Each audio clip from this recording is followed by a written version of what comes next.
अस्सलाम वालेकुम and hello everyone, welcome back to my YouTube channel. एक नई वीडियो के साथ आपकी खिदमत में हाज़िर हूं और आज की वीडियो का टॉपिक है डाइसेक्टमी, यानी कि जिन लोगों ने डिस्क हर्निएशन या स्लिप डिस्क का ऑपरेशन करवा लिया है तो ऑपरेशन के बाद जो है उसमें कौन सी फिजियोथेरेपी करनी है या उसमें कौन सी एक्सरसाइजेस करनी है। तो सबसे पहले मैं आपको बता दूं कि जो डिस्क की जो सर्जरी है इसको हम डाइसेक्टमी बोलते हैं। डाइसेक्टमी में जो डिस्क का हर्निएटेड पार्ट होता है, जो डैमेज पार्ट होता है, उसको ऑपरेशन के ज़रिया निकाल दिया जाता है। अब बहुत से लोग मुझसे ये सवाल पूछ रहे हैं कि ऑपरेशन के बाद हमने कौन कौन सी एक्सरसाइजेस करनी हैं। तो वीडियो शुरू करने से पहले एक बात मैं आपको बिल्कुल क्लियर कर दूं कि आप सर्जरी करवा लें या सर्जरी ना करवाएं, तो एक चीज़ जिससे आपकी जान नहीं छूटने वाली वो है फिजियोथेरेपी। आपने ऑपरेशन से पहले भी फिजियोथेरेपी करवानी है और अगर आप डिस्क हर्निएशन का ऑपरेशन करवा लेते हैं, डिस्क को रिमूव भी करवा लेते हैं, डाइसेक्टमी भी करवा लेते हैं, तो आपकी फिजियोथेरेपी से जान नहीं छूटने वाली। आपने एक्सरसाइजेज रेगुलर करनी है। इसकी इम्पॉर्टेंस क्या है, ऐसा मैं क्यों बोल रहा हूँ, ये मैं वीडियो में आगे चल के आपको बताऊँगा। तो आज हम अपने प्रॉपर टॉपिक की तरफ आते हैं कि जिन लोगों ने डिस्क की सर्जरी करवा ली है उन्होंने कौन कौन सी एक्सरसाइजेस करनी है। लेकिन उससे पहले मैं छोटा सा ओवरव्यू कर देता हूं कि डिस्क हर्निएशन की जो वजूहात हैं, वजूहात क्या हैं और किन लोगों को ऑपरेशन की तरफ जाना पड़ सकता है या जिन लोगों के लिए ऑपरेशन ज़रूरी हो जाता है। तो पहले हम बात कर लेते हैं वजूहात की। तो सबसे पहली जो वजह है वो गिर जाना, चोट का लग जाना, एक्सीडेंट का हो जाना, कार एक्सीडेंट, बाइक एक्सीडेंट या किसी किस्म का भी कोई एक्सीडेंट हो जाए। उसके अलावा जो स्पोर्ट्स इंजरी हैं, जो कंटैक्ट स्पोर्ट्स होती हैं या वैसे भी स्पोर्ट्स में इंजरी के चांसेस बहुत ज़्यादा होते हैं। तो स्पोर्ट्स इंजरी में जो लोग हैवी लिफ्टिंग करते हैं, एक तो हैवी लिफ्टिंग और दूसरा ये है कि बार बार रेपिटेटिव लिफ्टिंग जो है उसकी वजह से डिस्कों पे बहुत ज़्यादा प्रेशर आ जाता है। जैसा कि गल्ला मंडी में, सब्ज़ी मंडी में लोग जो है वो 100-100 किलो की बोरियां उठा रहे होते हैं, मज़दूर, मिस्त्री, लेबर, फैक्ट्री वर्कर जो हैं वो। उसके अलावा इसमें जो लोग जिनका बैंडिंग और ट्विस्टिंग का काम बहुत ज़्यादा है, या वो लोग जो बहुत ज़्यादा जिनका लॉन्ग सिटिंग है, लॉन्ग सिटिंग वो एक ही पोस्चर में कई कई घंटे वो बैठे हुए हैं, तो उसकी वजह से। इसके अलावा जैसे जैसे हमारी उम्र बढ़ती है तो डी जनरेशन स्टार्ट हो जाती है। तो जो डी जनरेटिव चेंजेस हैं, यानी कि जो एजिंग फैक्टर है, उनकी वजह से भी डिस्कों के ऊपर प्रेशर आता है, डिस्क कमज़ोर हो जाती है और वो अपनी जगह से स्लिप हो जाती है या हर्निएटेड हो जाती है। अच्छा, ये तो होगी वजूहात। तो अब हम बात कर लेते हैं इसकी डायग्नोज की। हम कैसे डायग्नोज करते हैं या कैसे पता लगता है कि किसी बंदे की डिस्क स्लिप हो गई है या हर्निएटेड हो गई है। तो इसमें बड़ा सिंपल सा टेस्ट है, एमआरआई टेस्ट। ठीक है, एमआरआई से हमें बिल्कुल अंदाज़ा हो जाता है डिस्क की क्या पोजीशन है और कितनी हर्निएटेड है, कितनी स्लिप है और उसने कितना दबाव दिया हुआ है नर्व्स के ऊपर। अच्छा, अब ये एक महंगा टेस्ट है, पाकिस्तान में ये तकरीबन 14 से 15 हज़ार में हो रहा है। अच्छा, अब लाजमी नहीं है कि हर बंदा इतना महंगा टेस्ट अफोर्ड कर ले, तो मैं आपको सिंपल तरीका बता देता हूँ आप घर में इसको कैसे डायग्नोज कर सकते हैं कि आपको वाकया ही स्लिप डिस्क या डिस्क हर्निएशन है। अगर आपको दर्द कमर के निचले हिस्से में, कूलों में, या जो बट मसल हैं वहाँ से होता हुआ, टांग के पीछे वाले हिस्से से होता हुआ नीचे जो पिंडली है, पिंडली तक जा रहा है, पाँव तक जा रहा है, तो समझें कि ये डिस्क स्लिप है और डिस्क स्लिप ने आपकी नर्व के ऊपर कंप्रेशन दे दिया है। अगर आपको बार बार आपकी टांग सुन हो जाती है, उसमें सुइयां चुभती हैं या उसमें चींटियां चलने का आपको एहसास होता है या टांग को कमज़ोरी का एहसास होता है, तो समझें कि डिस्क स्लिप हो चुकी हुई है। अगर लेटने से, आराम करने से, रेस्ट करने से आपकी दर्द या आपकी सिम्टम्स जो मैंने बताई हैं वो कम हो जाती हैं, बैठने से और खड़ा होने से बढ़ जाती हैं, तो समझें कि आपको भी स्लिप डिस्क है। इसके अलावा अगर खांसने से, छींक आने से या पहाना करते वक्त आपको ज़ोर लगाने से दर्द बढ़ता है या सिम्टम बढ़ती हैं, तो ये भी सारी निशानियां हैं स्लिप डिस्क की। अच्छा, अब हम बात करते हैं इसकी मैनेजमेंट की या इसकी ट्रीटमेंट की।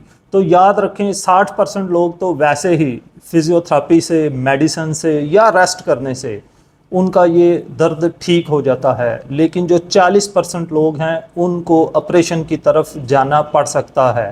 अब किन लोगों को ऑपरेशन की ज़रूरत पड़ती है वो मैं आपको बता देता हूं, और फिर मैं आपको इसको ऑपरेशन के बाद जो आपने वर्शें करनी है या जो आपने एहतियातें करनी है वो मैं आपको डिटेल से बताऊं। इंडिकेशन ऑफ सर्जरी यानी कि वो कौन से लोग हैं जिनको ऑपरेशन करना लाजमी हो जाता है या उनको ऑपरेशन करवा लेना चाहिए। ऐसे मरीज़ जिन्होंने दवाइयों से, मेडिसिन से या फिजियोथेरेपी से ट्रीटमेंट करवाया है लेकिन उनको 2 से 3 महीने हो गए हैं और आराम नहीं आ रहा, तो फिर उनको ऑपरेशन के बारे में सोचना चाहिए। या ऐसे मरीज़ जिनको बहुत शदीद दर्द है और वो बार बार दर्द इतना शदीद हो जाता है कि उनकी जो normal activity of daily living है, उनका जो काम है, उनकी जो जॉब है, उस दर्द ने उनकी लाइफ को ही डिस्टर्ब कर दिया है, तो फिर आप मज़ीद वेट मत कीजिए, आप ऑपरेशन करवा लीजिए।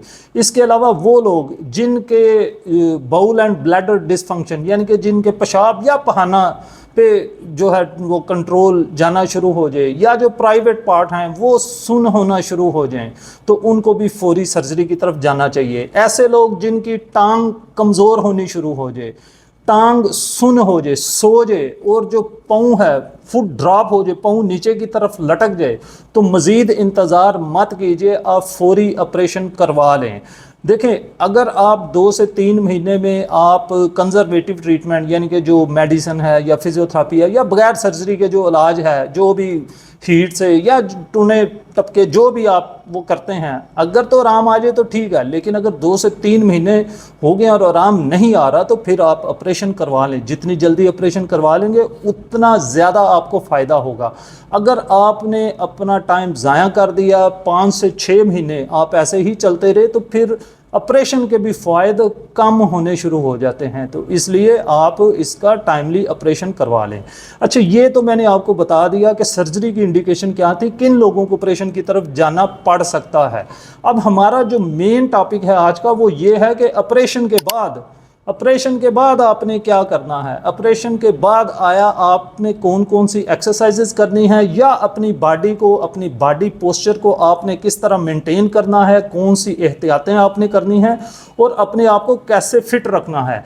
मैंने शुरू में एक बात बोली थी कि चाहे आप ऑपरेशन करवाएं या ऑपरेशन ना करवाएं, एक चीज़ जिससे आपकी जान नहीं छूटने वाली, और वो है फिजियोथेरेपी। जो फिजियोथेरेपी की एक्सरसाइजेज हैं, जो फिजियोथेरेपी की वर्शें हैं, थेराप्यूटिक एक्सरसाइजेज हम इनको बोलते हैं, इससे आपकी जान नहीं छूटने वाली।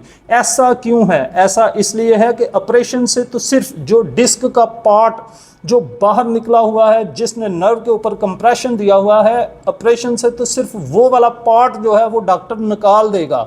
डॉक्टर ने आपके पोस्चर को ठीक नहीं किया, डॉक्टर ने आपके मसल्स को ठीक नहीं किया, आपके गलत तरीके से बैठने से, गलत तरीके से वज़न उठाने से, या अपनी बॉडी मैकेनिक्स को गलत तरीके से इस्तेमाल करने से जो एंगल ख़राब हो गए हैं वो ऑपरेशन से ठीक नहीं होंगे। जो आपके मसल्स ने एक रॉन्ग पोजीशन अडॉप्ट कर लिया, जो मसल की शार्टनिंग हो चुकी है, जो पट्टे सुकड़ गए हुए हैं, वो ऑपरेशन से ठीक नहीं होंगे। इन सब चीज़ों को ठीक करने के लिए आपको फिजियोथेरेपी की ज़रूरत है और रेगुलर ज़रूरत है। इसके अलावा अगर आप रेगुलर एक्सरसाइजेज नहीं करेंगे, अपने बॉडी पोस्चर को ठीक नहीं करेंगे, तो आपको दोबारा से स्लिप डिस्क हो जाएगा और फिर से आपको दोबारा से ऑपरेशन करवाना पड़ जाएगा।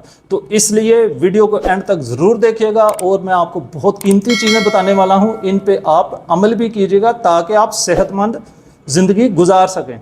अच्छा, ऑपरेशन के बाद आपने कौन सी एक्सरसाइजेज करनी है, तो इसको मैंने आसानी के लिए, आपकी आसानी के लिए मैंने इसको 2 हिस्सों में तकसीम कर लिया है। जो पहला हिस्सा है वो पहला हफ्ता, दूसरा हफ्ता और तीसरे हफ्ते, यानी कि 1 से 3 हफ्तों तक है, और उसके बाद जो दूसरा इसका हिस्सा है वो 3 हफ्तों के बाद की एक्सरसाइजेज हैं कि वो आपने क्या करनी है। जो पहला आपका हफ्ता है, पहला, दूसरा या तीसरा हफ्ता, उसमें आपने एक तो रेस्ट करना है ताकि जो ऑपरेशन का जो ज़ख्म है वो ठीक हो जाए, उसको हीलिंग का टाइम मिल जाए। दूसरा, उसमें जारी बात है दर्द भी है, स्वेलिंग भी है, सूजन है, तो आपने पट्टों की दर्द और सूजन को कैसे कम करना है, आपने इस पे कोल्ड पैक अप्लाई करना है।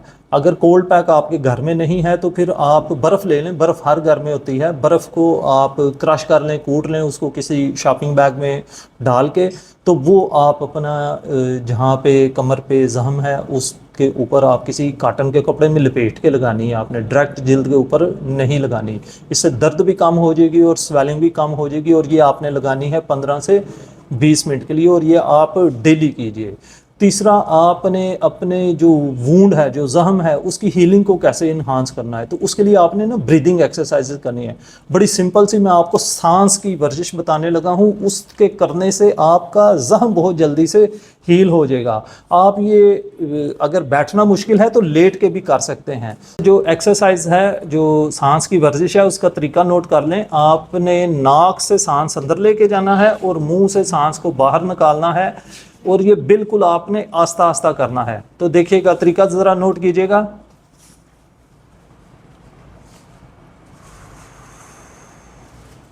इस तरीके से आपने नाक से सांस को अंदर लेना और अपनी जो छाती है इसको फुलाना है। आपने पेट को नहीं फुलाना, छाती को फुलाना है। दोबारा से देखिएगा।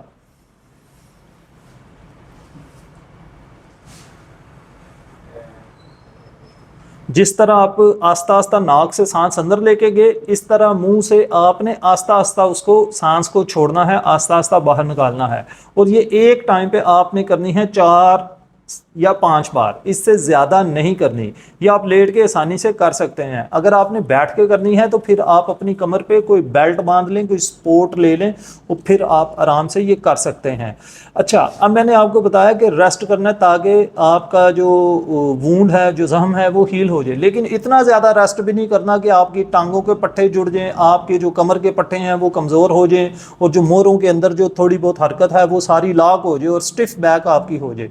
तो कुछ टाइम के बाद आपने लाजमी उठना है, उठ के थोड़ा सा चलना है, लेकिन ये बहुत ज़्यादा नहीं चलना, वक्फे वक्फे से थोड़ा थोड़ा चल लें, लेकिन दिन में कई बार आप चलें, ठीक है। इससे आपका ज़्यादा बेहतर, मसल्स भी बेहतर हो जाएंगे और आपको अच्छा महसूस होगा। अच्छा, अब इसमें जो आप नहाने का बहुत से लोग पूछते हैं कि ऑपरेशन के बाद हम कब तक नहा सकते हैं, तो अगर जख्म की कंडीशन अच्छी है तो आप हफ्ते या 10 दिन के बाद आप नहा सकते हैं, और अगर जख्म हीलिंग उसकी अच्छी नहीं है तो फिर आप अपने सर्जन के मशवरे पर अमल कीजिए।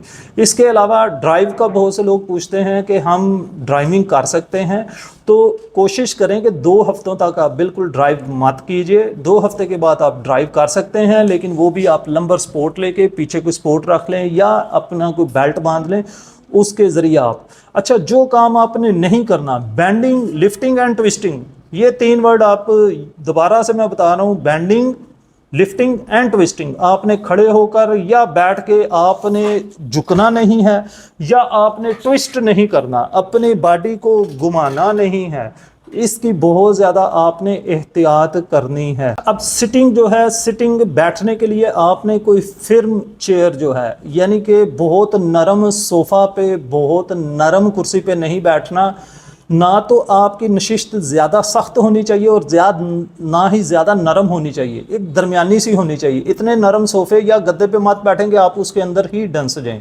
तो ये आपने बिल्कुल नोट करना है। और जब आपने लेटना है तो आपने बिल्कुल, जैसे वो बच्चे नहीं लेटते अपने घुटने वो बिल्कुल अपने पेट को साथ लगा के, तो बिल्कुल आपने वो एक फीटल पोजीशन, उस पोजीशन में नहीं लेटना। आपने थोड़ा सा साइड करवट लेके लेटें और अपनी टांगों को थोड़ा सा लंबा रखें, या हल्का सा आप बेंड कर लें, और घुटनों के दरमियान में अगर आप तकिया, छोटा सा कोई गद्दी कुशन रख लें तो वो आपके लिए ज़्यादा बेहतर है। अच्छा, अब आपने बैठना कैसे है और खड़ा कैसे होना है। जब आपने बैठना है तो ये याद रखें, ये अभी मैं आपके सामने बैठा हूँ, मैं बिल्कुल एक इरेक्ट पोस्चर में बैठा हुआ हूँ। आपने यूँ बिल्कुल वो ढीला सा होके वो स्लम्प पोस्चर में नहीं बैठना। अगर आप इस तरह से वो ढीला होके वो स्लम्प पोस्चर में बैठेंगे, सारा प्रेशर आपकी कमर पे आएगा और उससे आपकी वुंड हीलिंग भी डिस्टर्ब होगी, आपको पेन भी बढ़ने के चांसेस होते हैं। तो आपने अपने आप को, अपनी कमर को, अपने पोस्चर को बिल्कुल इरेक्ट करके सीधा करके बैठना है, ठीक है।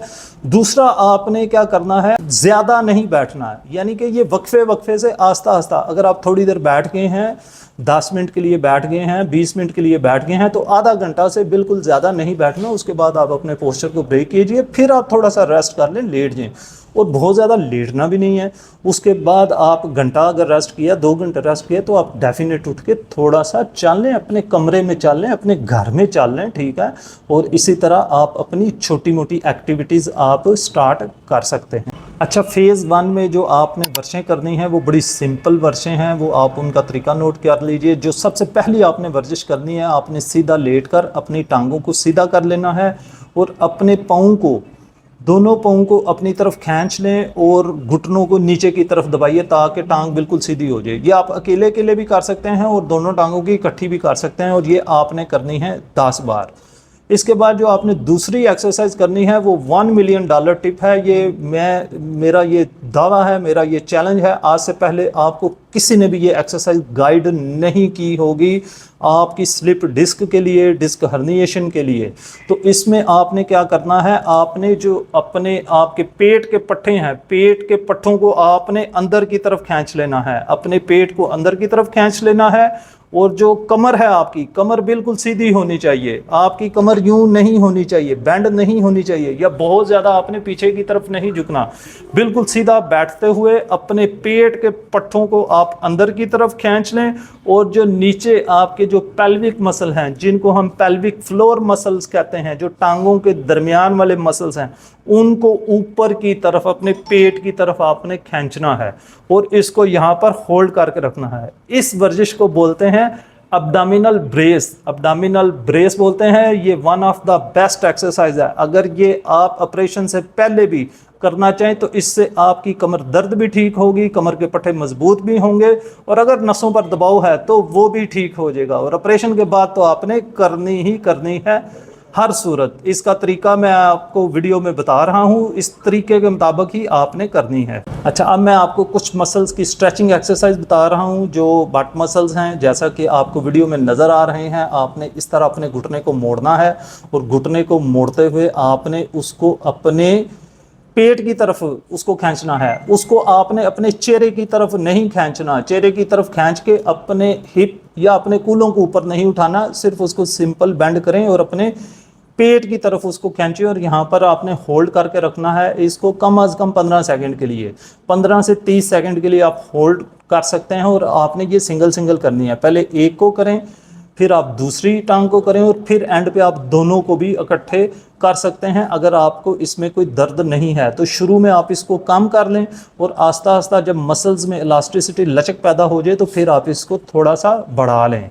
अच्छा, दूसरा जो इसमें मैं आपको स्ट्रेच बता रहा हूँ वो खड़े होके है, वो कॉफ स्ट्रेच है। जैसा कि आपको वीडियो में नज़र आ रहा है, इस तरह आप दीवार के साथ हाथ रख के खड़े हो जाएं और एक टांग को पीछे कर लें, और उस पाँव पे जो है वो पीछे वाले पाँव की एड़ी भी नीचे लगी होनी चाहिए, एड़ी नहीं उठानी। तो आस्ता आस्ता वज़न अब आप अपनी आगे वाली टांग पे शिफ्ट करें। तो जब आप आगे वाली टांग पे शिफ्ट करेंगे तो पीछे वाली टांग का जो काफ मसल है, जिसको हम पिंडली का पट्टा बोलते हैं, वो स्ट्रेच होगा। ये one of the best exercise है। और जो तीसरी इसमें आपने वर्जिश करनी है वो आपने करनी है स्क्वाटिंग, जिसे हम आम ज़बान में सिट स्टैंड बोलते हैं। लेकिन ये कंप्लीट नहीं करनी, ये आपने हाफ करना है, हाफ स्क्वाटिंग, यानी कि आप 60 डिग्री तक आपने बेंड होना है। लेकिन कैसे बेंड होना है, पीछे कोई स्टूल चेयर रख लें ताकि आपको गिरने का डर ना हो, और अपनी कमर को आपने सीधा रखना है। आपने अपने कूलों से और अपने जो नी जॉइंट हैं इनसे बेंड होना है, जैसा कि वीडियो में आपको नज़र आ रहा है। अपनी कमर को आपने बिल्कुल इरेक्ट रखना है। इसके दौरान भी आप अगर अब्डामिनल ब्रेस कर लें, अब्डामन को, पेट को, पट्टों को अंदर की तरफ खींच लें, तो ये आपके लिए बहुत ज़्यादा फ़ायदेमंद साबित होगी। अच्छा, अब हम बात कर लेते हैं फेज़ 2 की। जो दूसरा हिस्सा मैंने आपकी आसानी के लिए इसको 2 हिस्सों में तकसीम किया था। पहला हिस्सा मैंने बताया था वो 1 से 3 हफ्तों तक होता है, और जो दूसरा हफ्ता है, दूसरा जो इसमें हिस्सा है वो शुरू होगा 3 हफ्तों के बाद। तो 3 हफ्तों तक आप बहुत अच्छा बेहतर महसूस करते हैं, ऑपरेशन के असरात से आप बाहर निकल चुके होते हैं। तो तीसरे हफ्ते में आपने ज़्यादा जो तवज्जो देनी है वो अपनी कमर के पट्टों को, अपने कूल्हे के पट्टों को, अपनी घुटने और पाँव, यानी कि पूरी टांग के जो पट्टे हैं इनकी मजबूती की तरफ आपने तवज्जो देनी है। आपने अपनी जो खून की सर्कुलेशन है, जो कार्डियोवास्कुलर, जो दिल का निज़ाम है, उसको बेहतर करने के लिए, सर्कुलेशन को बेहतर करने के लिए आपने एक्सरसाइजेस करनी हैं। तो इसमें जो पहली एक्सरसाइज आपने करनी है वो, जैसे मैंने पहले भी आपको फेज़ 1 में बताया था, अब्डामिनल ब्रेस। तो आपने लेटकर अपने, जिस तरह मैं वीडियो में डेमो दे रहा हूँ, पेट के पट्टों को अंदर की तरफ खींचकर इधर होल्ड करके रखना है और फिर आपने अपनी टांग को सीधा ऊपर उठाना है। पहले एक टांग को ऊपर उठा लीजिए, फिर दूसरी टांग को ऊपर उठाइए। इसको कहते हैं अल्टरनेट SLR। तो ये बारी बारी आपने ये करनी है। अच्छा, दूसरी जो इसमें एक्सरसाइज है वो भी इसी तरह आपने सीधा लेट कर अपने पेट के पट्टों को अंदर की तरफ खींच कर तो साइकिलिंग करनी है। लेटे हुए अपने दोनों लेग्स को आपने चलाना है, जैसे कि आपको वीडियो में नज़र आ रहा है। अपनी आसानी के मुताबिक आप इसको कर लें, 10 बार कर लें, 15 बार कर लें, 20 बार कर लें। कोई ज़्यादा स्ट्रेस नहीं देना आपने, जितने आसानी से आप कर सकते हैं आस्ता आस्ता फिर आप रेपिटेशन बढ़ाते जाएं। अच्छा, जो इसमें तीसरी एक्सरसाइज है वो बड़ी इंपॉर्टेंट और बहुत अच्छी एक्सरसाइज है। इसको हम कहते हैं पार्शियल सिटअप, यानी कि थोड़ा सा आपने इस तरह लेट के अपने घुटने बेंड करके और आपने अपनी छाती को ऊपर की तरफ थोड़ा सा उठाना है, लेकिन बहुत ज़्यादा आपने उठ के ऊपर नहीं बैठना कि कमर पर प्रेशर आए। अपने सर को बहुत ज़्यादा आगे लाने की कोशिश नहीं करनी, सर को सीधा रखें और छाती से थोड़ा सा ऊपर की तरफ आएँ। और ये भी आप अपनी आसानी से ये आप 5 बार कर लें, आप 10 बार कर लें। शुरू में आप 5-10 बार ही करें, इससे ज़्यादा ना करें। जब आप करने के काबिल हो जाएं तो फिर आप 20 भी कर सकते हैं। अच्छा, इसमें जो चौथी एक्सरसाइज है वो है ब्रिजिंग एक्सरसाइज। इस तरह आप लेट के अपने घुटनों को बेंड करके तो आपने अपनी कमर को ऊपर की तरफ उठाना है। अच्छा, ये ऑपरेशन से पहले जिन लोगों को डिस्क हर्निएशन होती है उसमें तकरीबन ये मैं नहीं करवाता। इस एक्सरसाइज से दर्द बढ़ने के भी चांसेस होते हैं, लेकिन ऑपरेशन के बाद क्योंकि डिस्क रिमूव हो गई है, आप कोई नसों पे दबाव नहीं है, तो पेन बढ़ने के चांसेस नहीं होते और ये आपने ज़रूर करनी है। अगर आप ये नहीं करेंगे तो आपकी कमर के पट्टे और कूलों के पट्टे मजबूत नहीं होंगे, फिर आपके लिए बैठना, उठना, खड़ा होना, चलना बहुत मुश्किल हो जाएगा। तो ये एक्सरसाइज आपने लाजमी करनी है। ये मैंने सिंपल तरीका बताया, इसमें एडवांस तरीका भी ये है कि आप एक टांग लंबी कर लें, उसको हवा में उठा लें और एक को बेंड करके उसके ऊपर आप करें। इस तरह अल्टरनेट जो है ये आप कर सकते हैं। डबल लेग ब्रिज भी कर सकते हैं, तो आप सिंगल लेग ब्रिजिंग भी कर सकते हैं। ये बहुत अच्छी और बहुत इफेक्टिव एक्सरसाइज है। जो नेक्स्ट वर्जिश है उसमें आप उल्टा लेट जाएं और उल्टा आपने इस तरह लेटना है कि अपने हाथ आगे कर लें और अपने हाथों पे और कोनियों पे वजन डाल के थोड़ा सा अपने आप को ऊपर की तरफ उठा लें। ठीक है, इसको कहते हैं प्रोन ऑन एल्बो। और इस तरह आप यहाँ पर 10 सेकंड, 15 सेकंड, आधा मिनट तक आप इस तरह रहें और फिर आप इजी हो जाएं। और ये भी आप 5 से 10 बार कर सकते हैं। अच्छा, इसी में नेक्स्ट एक्सरसाइज आप कैसे कर सकते हैं कि आप उल्टा लेट कर अपने पेट को थोड़ा सा अंदर की तरफ खींच लें और एक टांग को आप हवा में ऊपर उठा लें। और इसी तरह फिर आप बारी बारी एक बार एक टांग और दूसरी बार दूसरी टांग को ऊपर उठाइए। अच्छा, अब इसमें जो मज़ीद इससे एडवांस एक्सरसाइज है वो है ऑल फोर्स। जैसे बच्चे क्रॉलिंग करते हैं, जैसे घोड़ा होता है, जैसे एलिफेंट होता है, तो आप चारों अपने हाथों और अपने घुटनों पे आ जाएं और फिर इस पोजीशन में आप पहले एक अपना बाजू आगे की तरफ कर लें, फिर उसके बाद आप एक टांग को पीछे निकालें, फिर वापस आके तो इसी तरह दूसरी साइड पे करें। और फिर जो इसमें एंड पे जब आपको कॉन्फिडेंस आ जाए, बैलेंस आपका इंप्रूव हो जाए, तो फिर एक बाजू और दूसरी साइड की टांग जो है आप बाहर निकाल लें, जैसे कि आपको वीडियो में नज़र आ रहा है। और ये बारी बारी दोनों साइड पे करें। ये आपकी कमर के पट्टों के लिए, आपकी टांगों के पट्टों के लिए, बाजुओं के लिए, पूरे जिस्म के लिए बहुत अच्छी, बहुत इफेक्टिव एक्सरसाइज है। ये भी आप 5 से 10 रेपिटेशन कर लें और जैसे जैसे आपको कॉन्फिडेंस आता जाए आप इसकी रेपिटेशन बढ़ा सकते हैं, 20 पे भी लेके जा सकते हैं। अच्छा, अब फिर आपने इसमें क्या करना है, नेक्स्ट एक्सरसाइज आपने सिटअप करने हैं। पहले फेज़ 1 में आपने पार्शियल किए थे 60 डिग्री तक, तो अब आप 90 डिग्री तक नीचे बेंड हो सकते हैं। तो बहुत अच्छी एक्सरसाइज है। फार्मूला वही है, अपनी कमर को सीधा रखना है, घुटने बेंड करने हैं और हिप जॉइंट बेंड करना है। कमर को बेंड नहीं करना, आपने कमर सीधी रखनी है। और एंड पे आपने याद रखना है, जो मैं आपको ऑलरेडी मैंने स्ट्रेचिंग एक्सरसाइज बताई थी, कूल्हे के मसल्स की, टांग के मसल्स की, और जैसे मैंने नी टू चेस्ट बताया था या खड़े होकर काफ का स्ट्रेच बताया था, वो स्ट्रेचिंग एक्सरसाइजेज भी आपने जारी रखनी है। तो याद रखें, ऑपरेशन डिस्क का करवा लेने का ये मतलब हरगिज़ ऐसा नहीं है कि आपने एक्सरसाइज नहीं करनी। आपने एक्सरसाइजेज लाजमी करनी हैं ताकि आप दोबारा स्लिप डिस्क से बच सकें। अगर आप ये एक्सरसाइजेज नहीं करेंगे और इन बताए हुए मशवरों पर अमल नहीं करेंगे तो आपको चंद माह के अंदर दोबारा से स्लिप डिस्क हो जाएगी और आपको दोबारा ऑपरेशन की तकलीफ़ से गुज़रना पड़ेगा। अपना और अपने प्यारों की सेहत का ख्याल रखिए। मिलते हैं नेक्स्ट वीडियो में, तब तक के लिए इजाज़त। अल्लाह हाफ़िज़।